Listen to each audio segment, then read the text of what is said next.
Hello, everyone. We are in our fourth session of the dialogue now, and I'm super happy to be here again in front of everyone with the same people, but we also have a new person who's joining us today. I have met him, Vu, from one of the volunteer program here in Vietnam, and he's kind of like, he really is so passionate about kids, and I'm also passionate about being with kids and helping them out. So I would love Vu to introduce himself and what calls him out to be here with us today. There's time for that. Not much to say, but I really come from a very small village. It's so quiet and peaceful to the west of Hoi An. I'm trying to make a small project for the kids to encourage the habit of reading from inside of them, not just read, and they have to know that in their free time they spend the time for reading, not too much for the phone or the internet. I think that's the best way. And secondly, that I want to try to help the parent to have a chance to look back some picture, the video for the moment that their kids are playing at my place, that they will see them again when they go into work, or just some feeling that has lost when they cannot see that their kids are playing. They are so nature, they're so themselves. That's the most thing I want to do. Yes, and that's a very beautiful intention that you are creating these programs for the kids, because the last session, Douglas, we were talking about how important creativity is when it comes to like expressing oneself, right?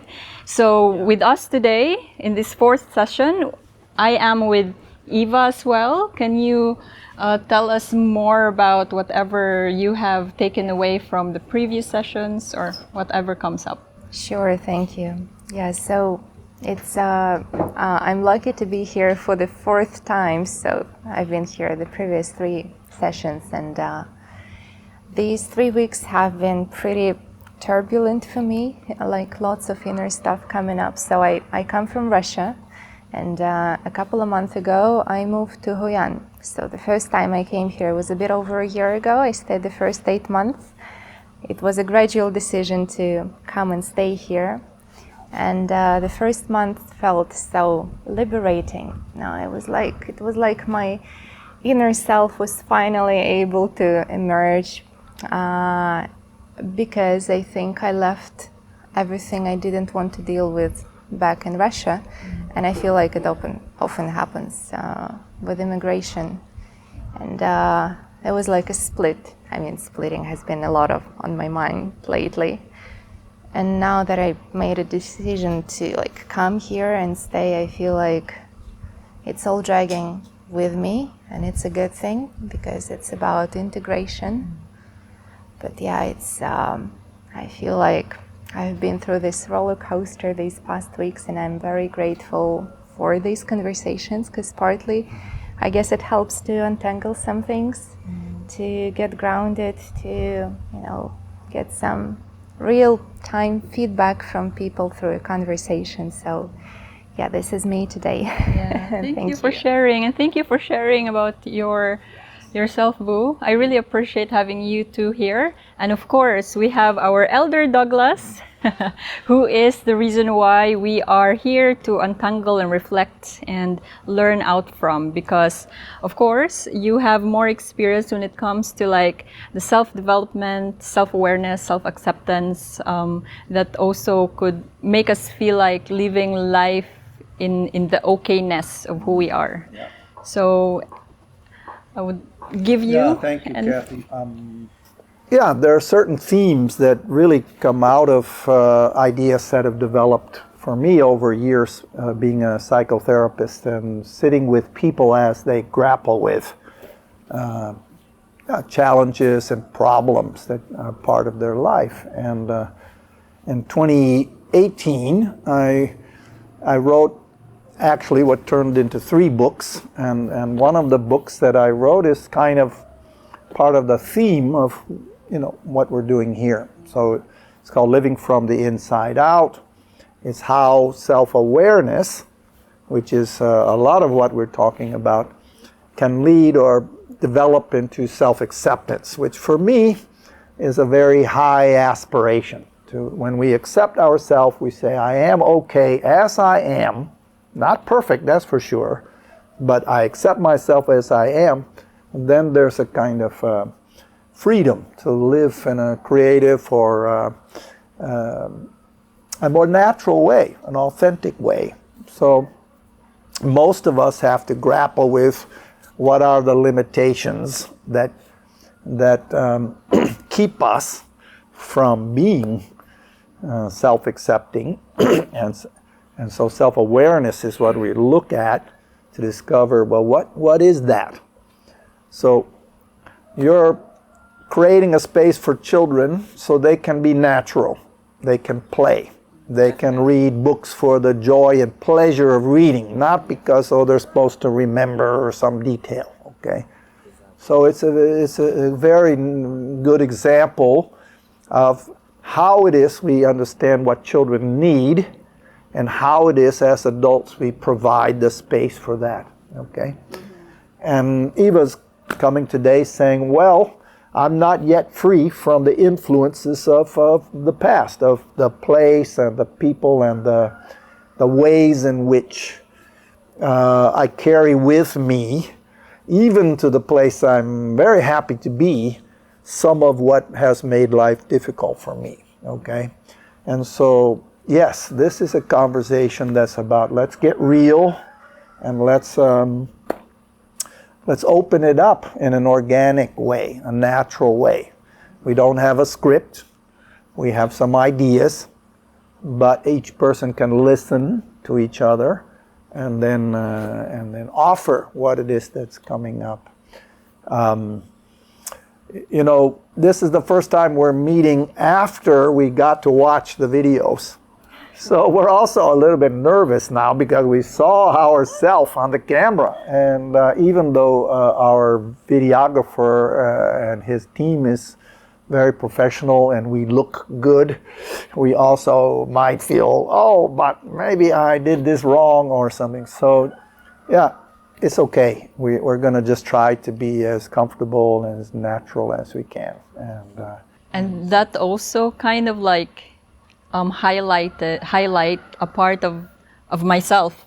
For example, that yeah. I feel like I'm authentic enough to be who I am wherever I am. Yeah. But the moment you see yourself outside, like in a zoom out perspective, there's still a lot of voices coming up. Like, oh, this hasn't been here since I watched this, and there's a lot of criticism. But I try to also be aware about who let's just say, whose voice is this? Yeah. Was it my mom telling me that I have to, as what you have mentioned about the things that you also experienced while the video came out? Is there anything that could actually help us be more aware about these limitations, these voices, not being good enough about what we're doing right now? What a great question and a great way to start the conversation. Self-consciousness often runs our thoughts through the filter of an external perspective. Okay? So the name of the book is Living from the Inside Out. But most of us are taught that we need to please someone else, or we need to listen to what they're telling us about ourselves, sometimes in a very critical way, judgmental way. And often those external voices, our mother, our grandmother, our father, our teacher, our neighbor, okay, they become internal. So we start by, as a child, taking the lesson from the people outside us, and then those voices can become our own voice. But it's the opposite of living from the inside out. It's living from the outside in.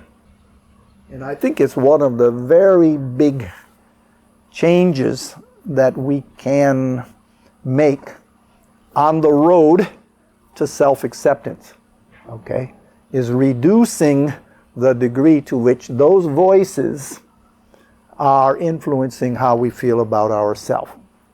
I say caring less. I don't say don't care at all, but care less what other people think. Okay? Care less. Care more about what I feel, about what feels right for me.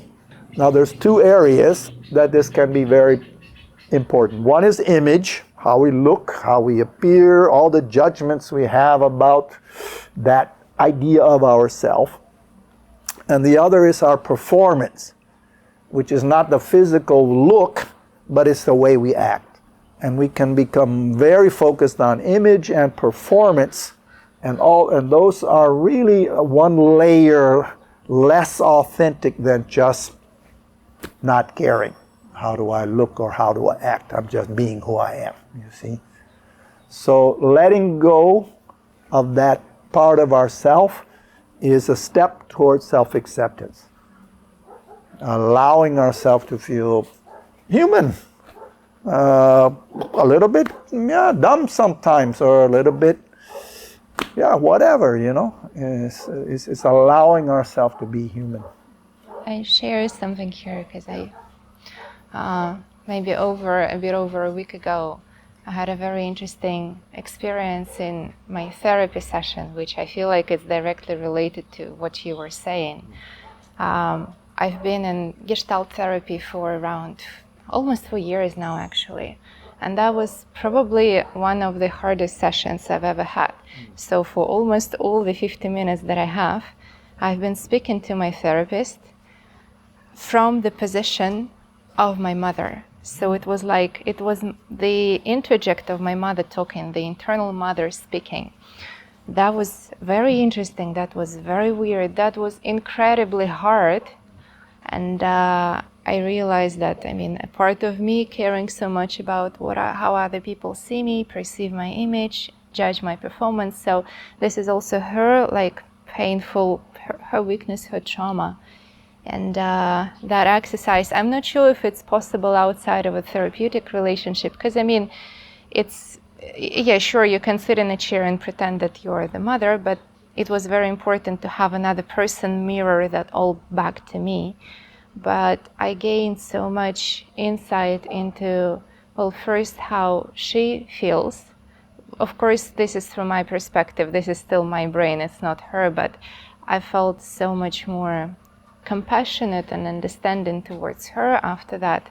And also I felt that I was stripped bare of that performer, the narcissistic performing part, to the extent that I felt like I have no idea who I am. That triggered a lot of processes and actually quite a strong anxiety, I believe, because I felt like I know very little about myself. So if I take that part away, what's left? So I guess that's another question. I feel like it's a very difficult task as it is to start caring less about these external voices and care more about the authentic wanting. But also there is this problem of and what do you want? And it takes time to discover it. Yeah. And if you just remove the external, it creates a void. And it's both very interesting and challenging to experience that void. What a great question and a great experience for you to be able to see how it is that your mother was a strong influence on how you perceive yourself, and how that is still a very active part of your inner life. Okay, all of us are influenced by what our parents think of us and what they communicate to us. Because when we're born, we depend on them 100%. Okay, that separateness is not yet developed. In fact, we're born from being one with our mother, right? We come from being her. And we're born into the world, and we're not ready to be autonomous and separate and independent, okay? And that's the role of the parent, to create the safety, the playful energy, to allow a child to discover, who am I? Okay. Now, of course, the older we get, the more we claim our autonomy, our separateness, okay? Our ability to decide for ourselves or think about what do I like, what do I want, you know? But when we continually factor in, but what does my mother think? Or what does my father think about that? Then we're compromising in a way. You see, it's an ideal that parents can hand responsibility step by step all the way through childhood and then go, now you're ready for adulthood. That's an ideal. The reality is messy. Okay, and so often our parents have a lot of influence on the day when we're supposed to be adults, but we're not yet independent or confident in what that means. Of course, this can be different in different cultures too, because it might not only be our parents that have the idea of what we should be or how we should be. It can come from our family, a big family, or our culture. What we're getting at here is the need for autonomy, and how autonomy is a gradual process. And I know that you feel like, oh, but I don't know who I am. I'll tell you two things. Number one, you're there. That inner child is still there, is still going, okay, it's there. It might feel like a void, but actually, no. There's part of you that's very much you. You just have to get comfortable with that. And the second thing is, you're 28, right? You're a very young adult, okay? You don't have very many years of adulthood to find out, oh, this is who I am when I'm now adult, you know? You see, and so you can feel like, oh, I should know, or, you know. But actually, I think your process is one where this discovery, it takes time. I would say I was about 43 when I sort of came to all of these moving parts to say, now I bear the responsibility for myself. Now I know more what it means to be myself. Okay, that many years into adulthood, before that sense of real autonomy, real separation and responsibility can occur. So, all right. Yeah. So that's also one of the things that I would love to. Because you, Vu, one of the things that I really love being in the space, what you're doing with the kids, it's because you are allowing them to be just who they are, not how they should be as a parent. Of course, you're not their parents, but providing a space like that could help them find themselves like at an early age, that they have that part of themselves, you know? Because for me, in my own personal experience, okay, I had an autonomy since I was young, like the freedom. It took me a while to figure out the structure now. Yeah. So as an adult, I have to be responsible enough to create my own structure. But not everyone actually have that freedom or the autonomy to become who they are at a young age.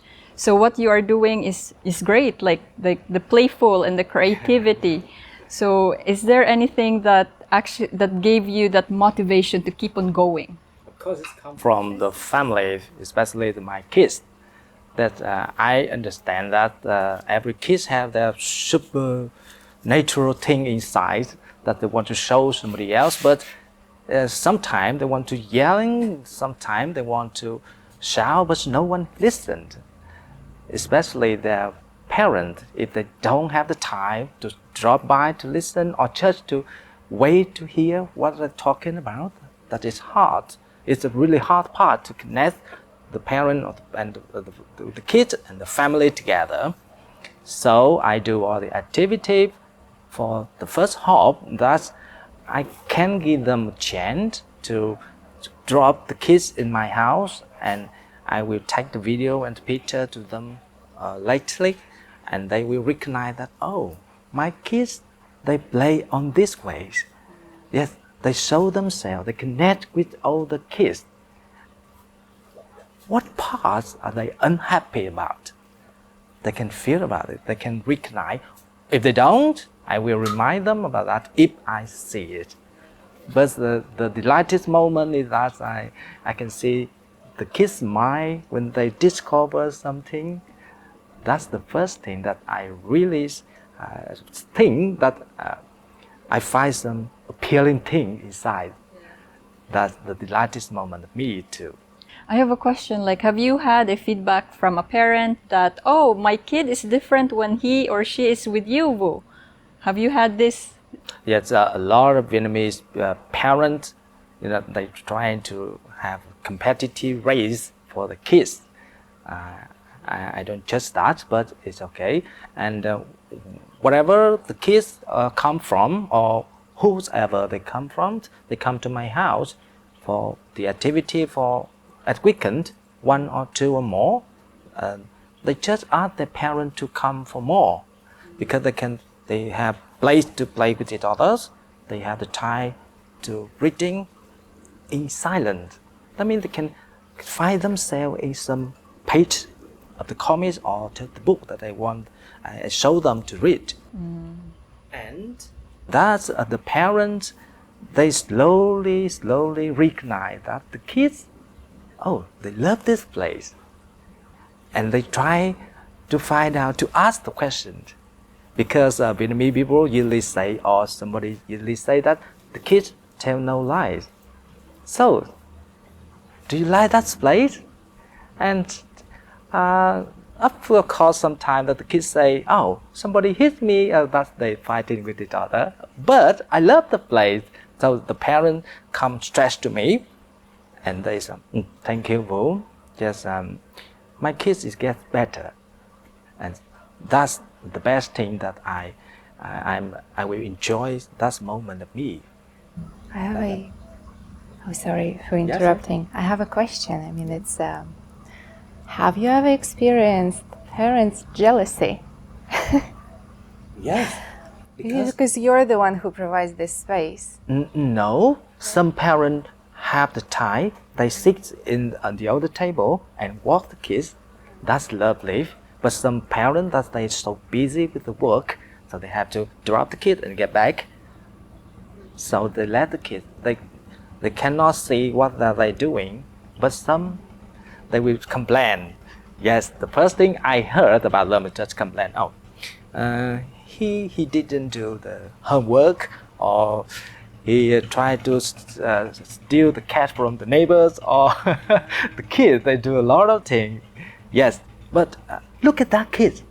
Oh, he's so nice. He play with all the kids.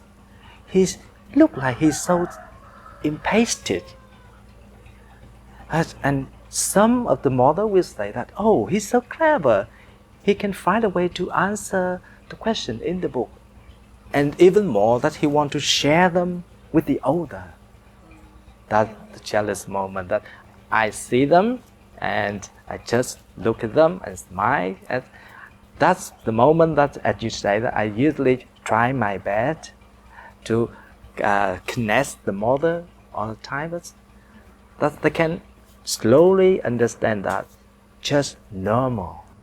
Yeah, I mean, this is such an amazing thing you're doing, like showing the parent what their kids are like when they don't feel like they're being watched.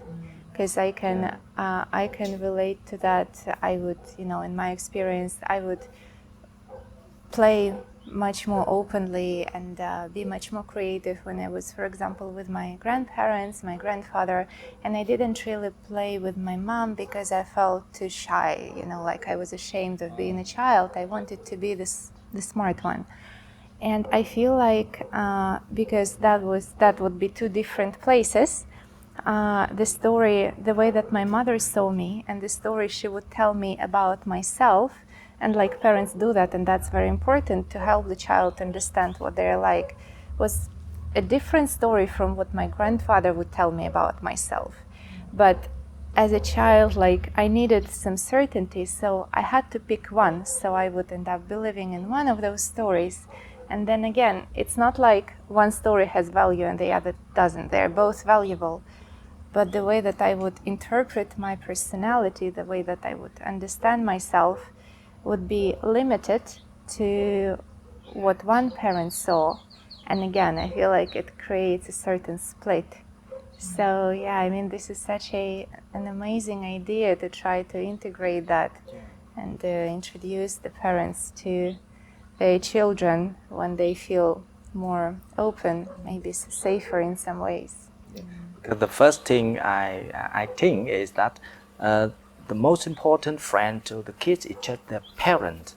That is, and the second one is the invisible one that they can find out on their way, playing, growing up, falling down, or just by hitting by someone. That's the natural wave. It looks like the older. We can find themselves where or when. Yeah, it looks like that. You can have a normal life. You can be happy with your family when you grow up, or you just be a good student all the time, and the teacher will, well done, you graduated with an A level for that. But when you come home, when you close the door inside, is there anyone that you want to talk to? It's really your parent, or I know that's every kid or every corner inside of us. We all have the same space that we want to share with someone. Such a good example of what we talked about with performance, okay? Because school is really set up with grades and with measures and with competition and those things that have to do with performance. And what you've recognized is how important it is to be able to create a natural environment for play, which is where we discover. Play is where we discover ourselves in the way we interact with life, the way we interact with other kids, with less adults trying to force us to be performing in ways that maybe are part of the system that we grow up in, the schools. What I really think is interesting is that not only are you providing this for the kids, you're also saying, hey, I have some pictures, some videos for you to see, meaning the parents, and you're offering them the opportunity to see something that they wouldn't see otherwise. And so you're expanding the project from being only for kids, but to say, no, this is for the community. This is for the families of the kids who come here. And I think it's a very important message in our era. And I'll say one more part to that. Of course, I'm old, so I grew up when we didn't have phones and screens. I mean, we had television, but and I feel like the addition of that, particularly in a child's life, takes away the time and the opportunity for them to interact with each other and in natural environments where they can run and jump and play and scream and be naughty, be themselves in a way. And so this is one element I think is very difficult for us, in particular for parents nowadays, to figure out how do we limit the influence of those phones or screens, because we're sacrificing the play that they need for something that's more stimulating from the screen. So when the kids come to your house, do they take the phone? Can they play on the phone? Do you have a rule about that? How do you manage that? I usually talk to the parent that you shouldn't take the phone to my place, and in my house there's no TV. Yes, and I won't connect the Wi-Fi to them to place. Yes, and I want to they play outside and inside the reading. And so in my house, I build a lot of corner that they can sneak in and hiding and reading themselves. They did cover every corner of my house. That's a lot, from the basement to the garden, upstairs, or shut inside. The corner of the bathroom, I have a place, so my dog usually stay there. Yeah. So it's like little private space corners where It's not really private because my house is all opened. The windows is opened and a lot of window. Yes, and they connect to the nature all. I usually call that the windy house. You know, the kids, when they step into it, like, oh, it's time to play. So it's a beautiful space. And I have a question that comes up, Douglas. If it's really important for a kid to have this kind of spaces for them to discover themselves and not perform as an adult, and we kind of like not connected to that part of ourselves, you know? How can someone reconnect to that inner child part of ourselves, especially if they have been living life in the performance side of everything, and they feel like, okay, it's calling me now? Well, it's calling me now. It's a good way to understand that, because it's a need. Remember the 7 needs. It's a need. It will stay with us to say something's wrong. Some need I have is not being met. Okay, and if we listen, at some point, sometimes it's in midlife. Hate to say it, that we go that long before things get, more difficult. But sometimes it's earlier. Which need is this? The need for play. So play is the discovery of the self. Through play, we discover our self. Okay, and it's because we're not being in the performance. We're not being overly influenced by adults in the space and time we're in. Kids who, I had the good fortune of, I'd come home from school or in the summer and my mom would say, get out of here, get outside. And there would be 6 or 8 other kids in the neighborhood, no adults. We knew how far we could go. We knew where it was dangerous, where there might be some dogs or something that we didn't like. We knew where the kids from the other part of town might be. I had a range to live in without adult supervision. And we had to figure out amongst ourselves how to solve our problems, who's gonna walk away mad that day because they didn't get their way, and how we're gonna do that tomorrow, when we get back together. It's a natural way.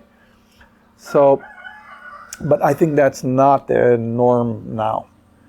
Kids are indoors and they're not in nature. And I think sometimes, especially those who are high achievers who got good grades all the way through school, they go to university, now they're going to get a good job, and then the good job is going to keep them working 50 hours a week. The treadmill of life is going and we're just keeping up. And there's a lot of people like that. It's interesting because Hoi An is a place where a lot of people get off the treadmill and they go, oh, here I am. What's going on? Vietnamese too. There's a lot of young Vietnamese people who come here that don't want to fit the performance or the expectation, and they want to discover, who am I? So not everyone will realize that, but when we realize that, I think first we have to get off the treadmill. We have to go time out, slow down. Maybe the question, who am I, is the question, what do I want? What do I like? What do I value? What do I prioritize? Who am I drawn to? What are the things that represent what I desire in my life, you see? Comes to mind here, this story that you've discovered, being a high achiever, high performer. I had a version of that, not to the extreme. Like my parents, like my mom consciously tried to create this environment for just being, and she kept telling me like, you don't have to study so hard. She would actually, tell me like, don't do your homework, come on, just take a day off. Like, she would encourage me to do that, but of course that's not how it works, like not with words, not when you're already in teenage years. But the trope is very familiar, and like just a few days ago, I was talking to a good friend of mine who's been with me since high school, and I was reflecting on a trip which sort of turned the dynamics in my life around, because that achieving and performing and unrealistic expectations to myself led me to a pretty dismal space in my mind. And then we had one trip after which it feels like it started going the other way. And then she reminded me about what happened. And I can't retell the incidents because, well, it's she asked me not to. But the friend, she's always had a different value system. So when I would talk about my ambitions and getting a job and getting a degree, she would do something on purpose, like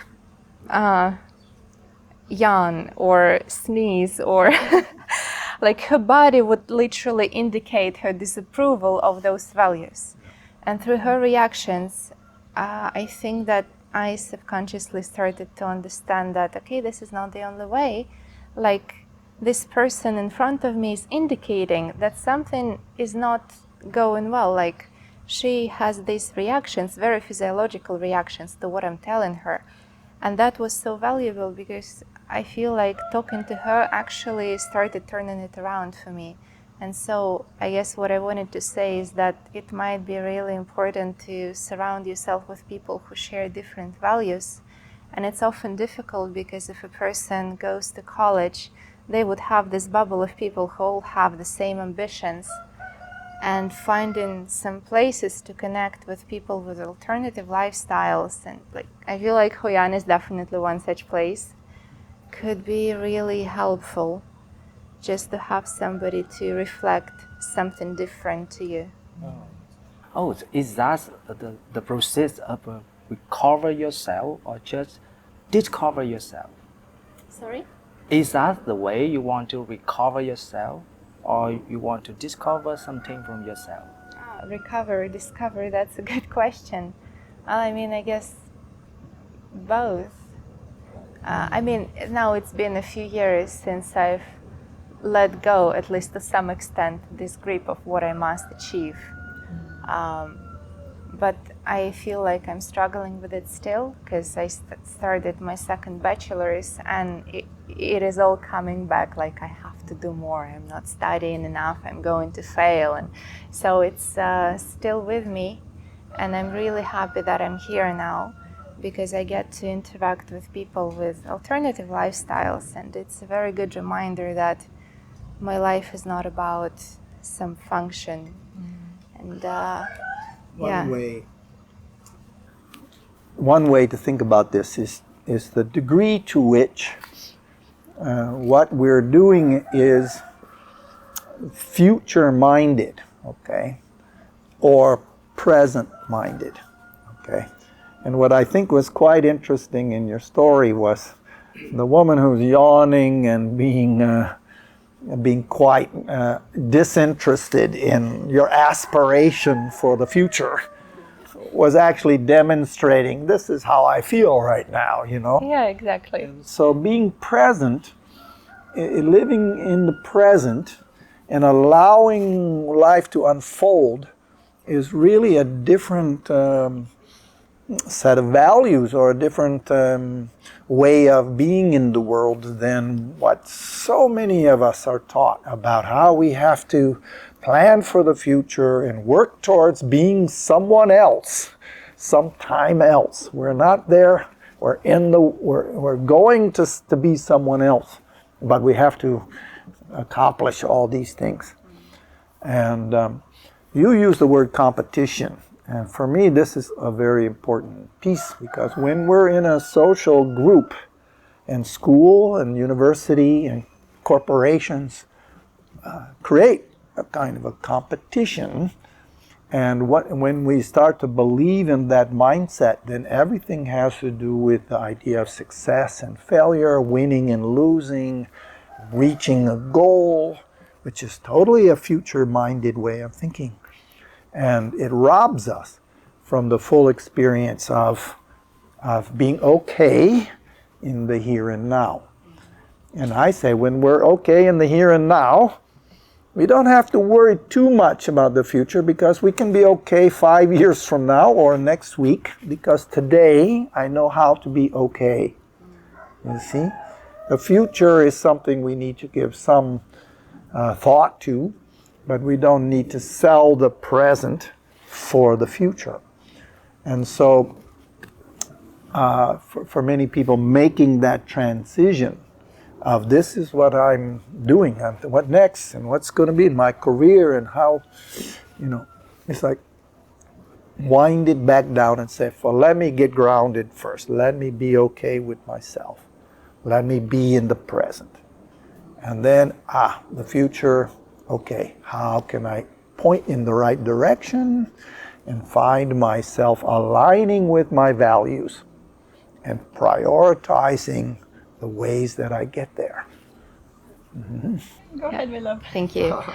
I just, what you described, it sounds like one doesn't have to sacrifice their present self for the sake of future self. So it's interesting that, in the Russian language, and the word sacrifice and the word victim are the same word, like they're semantically connected.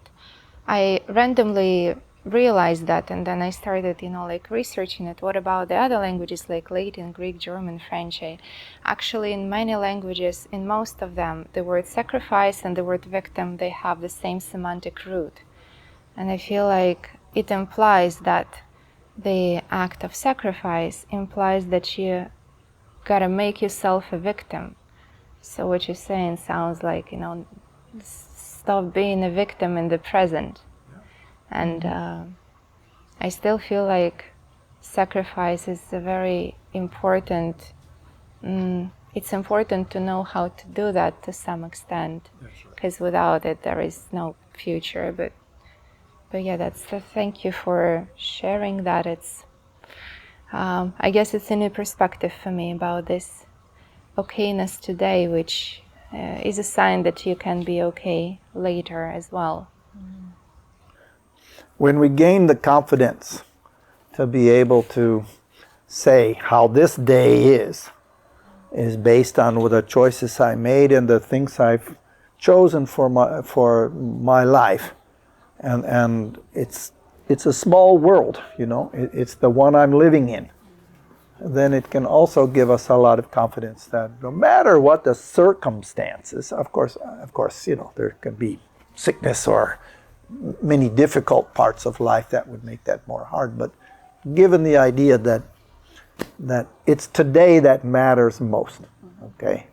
And if I can master the art of living today, then I have the confidence I can do that wherever I am and however I am. I know you had some. It's amazing. Thoughts. That's an amazing thought to really reflect on after this dialogue, because as what you have mentioned, that everyone, not most of the people, were molded in a way how they should be performing and all this stuff. I was in that same space before as well, and based on experience. And I love how you said the rediscover and discovering, because I feel like, okay, I was in that space, but then I took some time to, I called it before like a pause of my professional life, like as a nurse, because when I was in Singapore working as a healthcare assistant 2017, I had an incident which took me to a space where I asked myself, like, is this life? Because I had concussion because of drinking too much. And why was I drinking too much? Because I was so unhappy of my current situation of just repeating the routine for the past 2 years. And I was trying to find myself in nature every time I have the free time out from work. So that's how I do it. But then I got to that point of drinking too much and partying and all this stuff. And I got into the hospital. I woke up with a question of like, is this it? What am I doing with my life? Like, am I really happy? Is this it? Is there more? And then I stopped. I went to Europe, do anything else apart from the profession I had, where I faced my ego. Those voices that was I didn't know that was in me because I was following it. But then when I did different thing, that's when I rediscovered myself and discovered who I was. But I have to face myself first. So when you mentioned about taking, how did you say it? Like, get out from the treadmill, take time to slow down, and then see the where in yourself you feel okay. So that's where rediscovering and discovering. Does it mean that for those people who's actually not living in that authenticity within them, are they going to have the same experience? And is there like a choice for them not to, or if they could, you know? It is a discovery, and often it comes when something has gotten to an extreme that is no longer sustainable. The fact that you had that crisis moment and you found yourself in the hospital was your wake-up call. I'm living the way I think I'm supposed to live, rather than from the inside out. Okay, I'm performing according to what I thought was the right way, but I'm denying some part of me that knows better.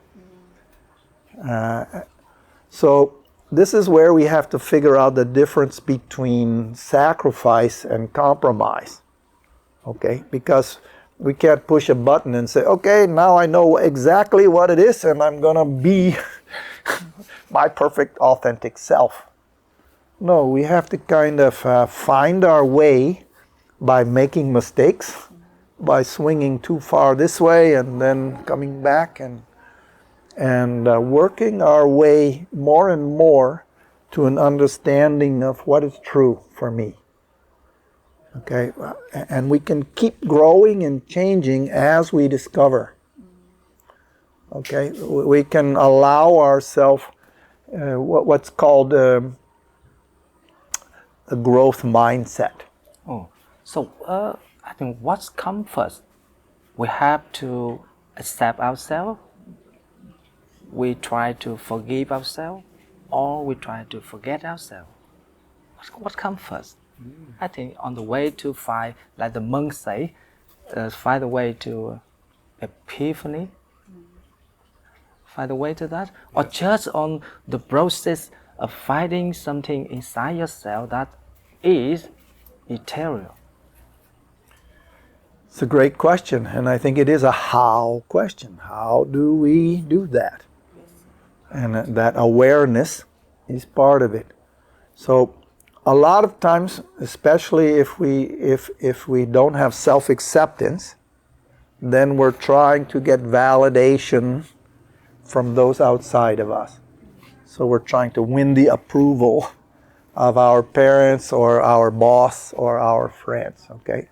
So because our need for self-acceptance is not met, we're living a life that's trying to get that need met. Okay, and we become over-identified with the labels of who we are. I'm a nurse. For you, it might be, I'm proud of myself because I have this good job and it gives me an identity, and it's, when I tell people I'm a nurse and I have a good income, that's a label and an identity. But it might be, I hate doing this because I hate being around sick people all the time, you see?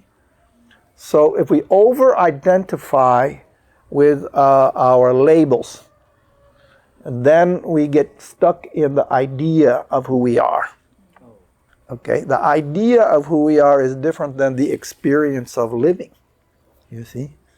And often we could say an idea of who we are is like an ego, like our ego. And we're trying to have a strong, acceptable ego. My ego needs to feel good. Okay?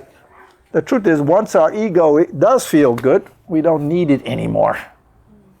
You see, we don't need to prove ourselves, you see. What about the opposite? Refusal to identify with an occupation. Because I remember I've always been saying what I am with a not. I'm not a model. I worked as a model for like 3 years and I didn't feel I was successful enough. So it was like, and I was also ashamed of how I would express my sexuality and like through some dissociative states. So I would say, I'm not a model, I'm not a manager. That's when I started my bachelor's in management. I'm not a marketing manager. That was my first job. My second job, I still can't define what exactly I was doing. I feel like I was copy-pasting info from one Google Sheet into another Google Sheet, but that can't be it. Like I worked for a year and a half there, and it was a startup, and I helped it to grow, I hope. Then I'm still saying that I'm not an English teacher. I've been doing it for 3.5 years, and I still struggle with this like identification. So it's like I'm pushing away all of it.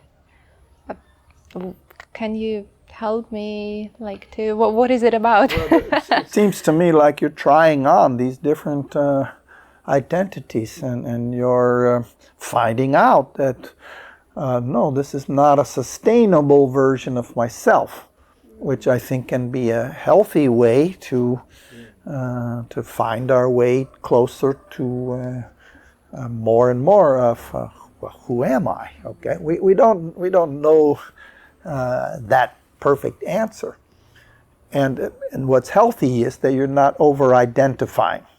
You're not saying I'm that, and that's what I'm going to be, and whether I like it or not, I'll be it, and then I'll drink on the weekends. You know, you're able to try it, to let it go, even when it's quite difficult, because you say, well, what's next? I don't know. And maybe you could play with ideas. Well, what are things that you can look back at your life and say, well, I'm a traveler. I'm curious about things like this, you know, and they don't have to be labels. They can be experiences. What are experiences that you're having that have brought value to your life? We get in trouble when we over-identify, okay, or attach ourselves to ideas of who we are. Maybe it's temporarily a good feeling because then we're clear within that identity. But it doesn't allow us to keep growing and graduating from one part of ourselves to the next, you know. Ultimately, when we get past that, we become more interested in just the experience of living. It doesn't matter what the label is. We're just alive in the moment, in the present. And without the baggage of should I or shouldn't I, how does it look, what do other people think? You know, we allow ourselves just to be fully alive in the experiences we're having. Like children, yes. So it's like coming back to being a child as we live our adult life. Because I have the interior moment when I play with the kids. Yeah. When I look at the bright smile on their face, when they don't know how to say except for the body language. That some kids that they want to hit me really hard, but I understand that they overreact because they have no word to say. And I think that's the interior moment. That's the important thing for me. That's the interior moment that I can find that what am I doing is a great job. Or what am I doing is okay to myself. I don't care about somebody with just what you adult. You shouldn't play with the kid like that way or this way. I'm happy with that moment. Yes. Are you? Since we are talking about like kids being around with kids and all these experiences, there's this one experience that came to mind, and it was, I feel like that's also like an ethereal moment, you know, a moment where I saw different not realities, but I saw how the shift of my perspective, happened. I was a nanny before, and I was looking after this child who was raised consciously by a woman, single mom, and she had this different personality when she's with her mom and she's with me. And so we went outside one day and she just had a tantrum. She don't throw that much tantrum with her mom, but with me she just does that. We went out and she does that. And what I did is just being present with her and allowing her to express. But it was too much. And then I saw myself like an awareness of how I reacted internally. But I just just self-regulate. I saw it, and then after a couple of minutes, she changed her face. She was crying so much, but after a couple of minutes of crying, of like throwing tantrums, I watched her and she calmed slowly, and I asked her like, "Are you done?" And then her face changed as if nothing happened. Yeah. And then she came to me and I gave her a hug. So that moment that I asked her, "Are you done?" And her expression changed from being so mad, I don't know why, to someone like at peace. And that was a moment for me to see that, oh, it's such an easy, not easy, but if we people are aware of how we can self-regulate and how to hold ourselves in a space where we just allow ourselves to be, I think that will be easier. Because of course, growing up, there's this rules that we don't know there is, but then people will always tell us, this, I don't know how it's called, but, and then that moment gave me a feeling of, okay, so this is it, but how powerful it is to just allowing expressions, allowing it to flow, acceptance, safety. The needs already came. Yeah. Holding the space for her to feel and go through the emotion that she had without reacting in a way that needed to control or influence. Okay, emotional repression is when we're taught and told, "Oh, you don't feel that way," or you can't act that way from your emotion. What you're describing, I would call a wow, awe. So awe, we say awesome, or and I think there's times when I just feel very alive and awake to the here and now moment. An example might be that I'm riding my motorbike through the rice field in the morning, and the air is very cool, and the sun is and I'm just feeling this awe, like, look at where I am, look at this moment. How did I get here? It is such an aliveness in the presence of that experience. And while certainly it can happen when there's beauty or there's something awesome around me, I think now I more and more have these experiences where I just am awed by the time and place, and sometimes even like the people. Like, wow, this life is remarkable. It's a gift, I think it's very much related to being present, because when those things are happening, there's not all the other worry or chatter or what's next or what I'm supposed to be. It's more like, wow, this is where I am. This is that moment.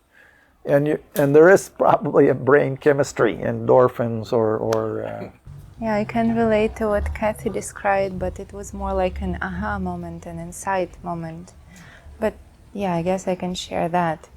As I said, these past weeks have been pretty turbulent, and some days ago I had, to be honest, it felt like it came close to a psychotic experience, but I've had this observing part on the whole time. and that what made it, held the safe space for it, let's say.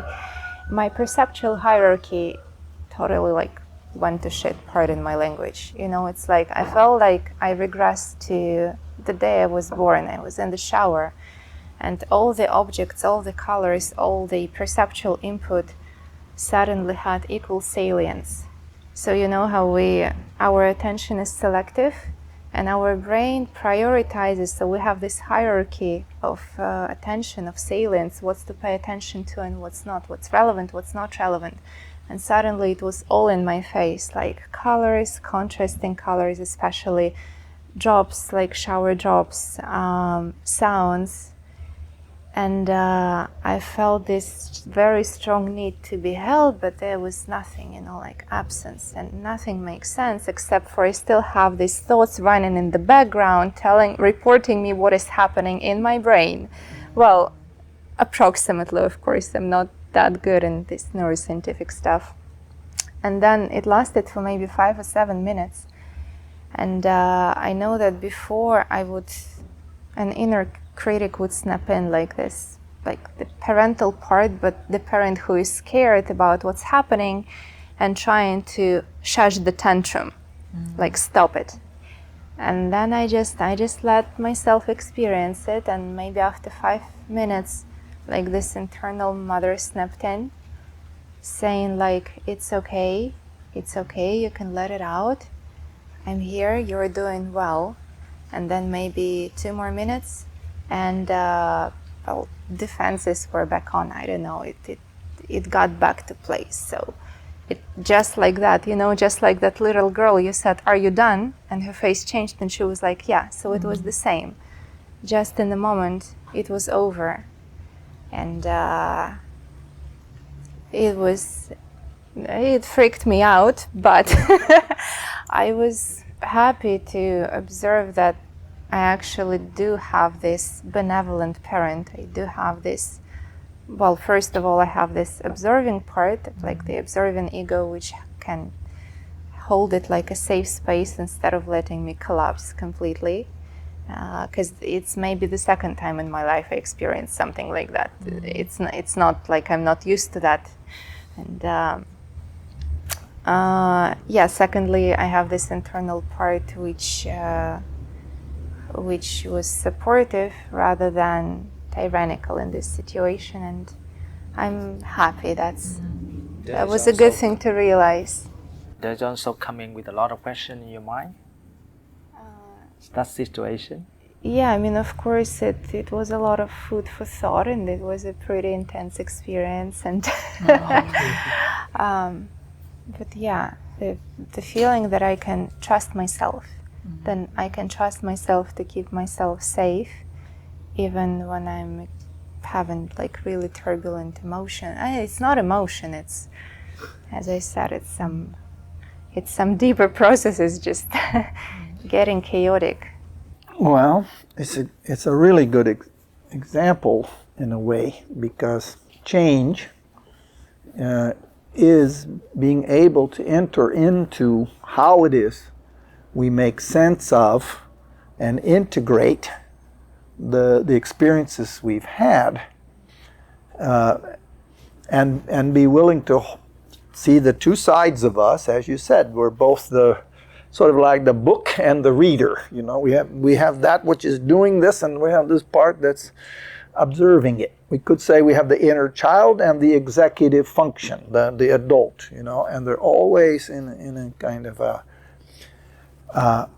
so being able to somehow instinctually say, okay, this is happening, but it doesn't require me to bring fear, okay, to the situation. Just like your example. This doesn't require me to take control, okay, which is often fear-based. We take control when we have fear. We can allow for ourselves to have an opening to an experience that maybe we wouldn't choose or we wouldn't desire, but that we can trust, good word, that we have what it takes to find our way through that. And maybe in ways we'll never fully understand. It's how we allow the unconscious to become part of the conscious. There are some big shifts happening, and sometimes they don't all make rational sense, but we go through those experiences. Where we get into trouble is when anxiety or fear or guilt or judgment start to become ingredients in the mix. And we start doubting and questioning and all of those things. We can allow ourselves to relax through the experience. We can... All right, so we only have 15 minutes left. Before our time together here ends, I would love to, maybe we could we could share one last thought, ask one last question for someone. I'll just begin because everything that we actually are talking in right now gave me like a click. When you say that, okay, living life from the inside out in the okayness of who we are and being present, it seems like for me right now, my brain is comprehending is like living life in alignment of you. In your book, you mentioned about the thoughts, the emotions, your physicality, and all this will be in aligned to how you live your life. But then we will get into that point if we get off from the treadmill and we give ourselves a slow time to get to know ourselves, to discover ourselves. So it's like, it's like a puzzle that has been put all in together today. But I would love to know, Douglas, if the moment a person actually slows down, this is where all the needs, all these childhood needs comes up, all this anxiety, the fear, the judgment. This is where a time for us people, humans, to deal into it, giving it time. Isn't it like... It can be if you and this is like a choice for them to deal it, like a choice to go into that or continue living the way they want it to be. It's a great question, because if we've been avoiding something and then we quit avoiding it, okay, then yes, it shows up in a way that says, oh, now I know why I avoid it. This is difficult, it's painful, it's scary, it means I have to face what I would rather not face, especially because it's often, we avoid what's painful, right? We avoid the things we would rather not have to deal with. So usually there's a period of time where we say, okay, slowing down and becoming self-aware. What is that? What is that fear? What is that negative self-talk?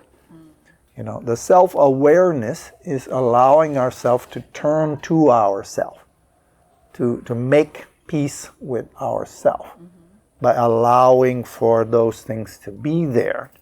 In the same way that you're holding space for a child, we hold space for ourselves. We allow those things to emerge. Now it can help to have a therapist or to have a good friend or to have people to help us sort it out. What is that? Ultimately, we want to balance emotion, thinking, and body. We need to regulate. Okay, regulate means not allowing my anger, which might be very justified, to become too strong. Anger isn't the problem. How strong it is a problem. Okay? So we teach ourselves to regulate, which is another way of saying slow down. And then we try to balance, listening to our emotions, understanding our thinking, where is it happening in our body. And when that is in balance, then we're living intuitively. We're living naturally from the place of our own, from not being too extremely one-sided, okay? What often happens is emotion and thinking get going. We forget about the body, which means we forget about the present, because we live in the present through our senses, okay? And we get caught in our head, strong emotions creating certain thoughts certain thoughts creating stronger emotions, and we get caught in this turmoil of our hypothetical domain, our imagination. So we teach ourselves how to be aware and how to balance, and then as we settle down, we become more able to be present and to trust that my intuition knows. I know. You know, there's a famous quote in my book that says, we know our true self. We just have to allow for that to become more accessible, get out of our own way, you know, in a sense. So usually there is a period of time when we make a change where we have to go through the hard part to get to the point where, now I can see. Because if I've been avoiding something, well, there it is, you know, and it can be difficult at that time, you know. I'd like to comment on your question before about is it forgetting yourself or forgiving yourself?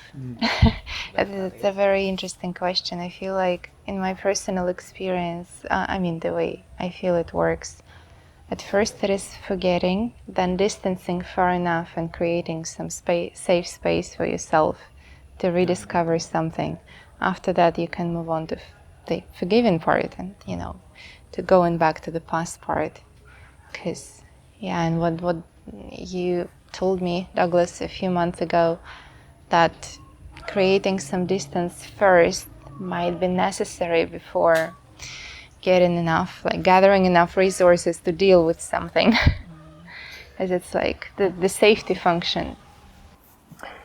And that's even about aging, okay? That's even that it takes time in life. We can't impose on ourselves what we think we should know. And it's a slowing thing. Living in the question without the answer is a way to, I like that you could say, to forget or to take the pressure off of thinking I need to know, I need to fix it, you know.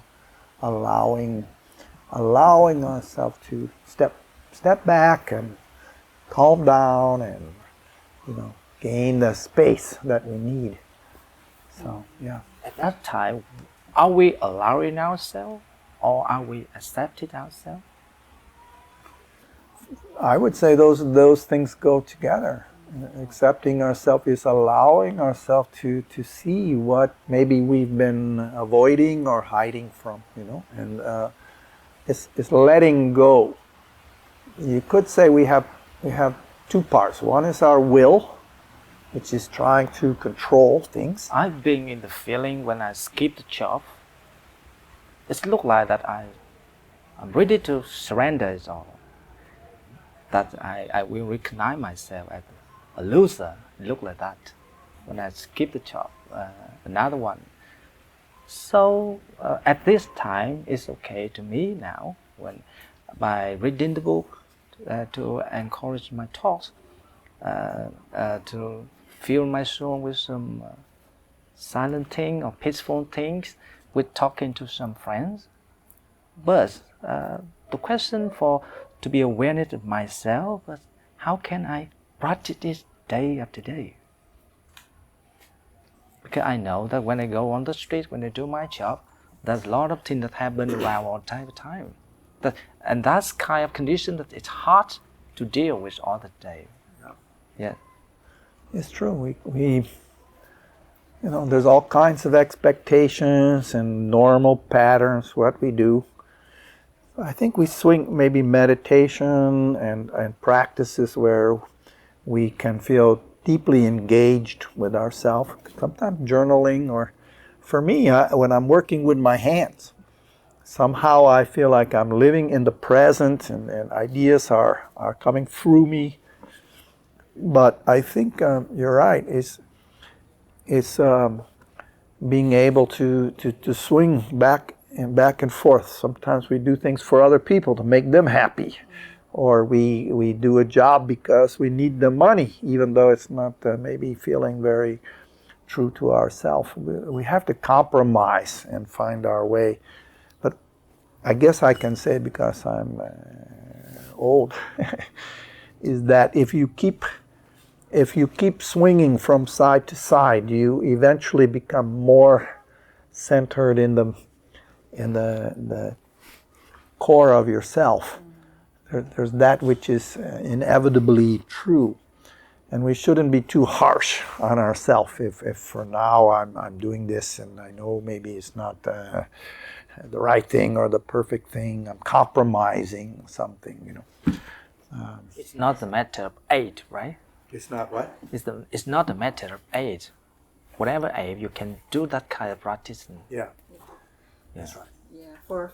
Just to wrap it up, it seems like living from inside out takes so much awareness, so much self-acceptance, self-allowing, self-forgiving. And these are concepts that we can talk like for the entire day so endlessly, but our time for our dialogue today has ended, and I really appreciate being here again with 3 amazing people.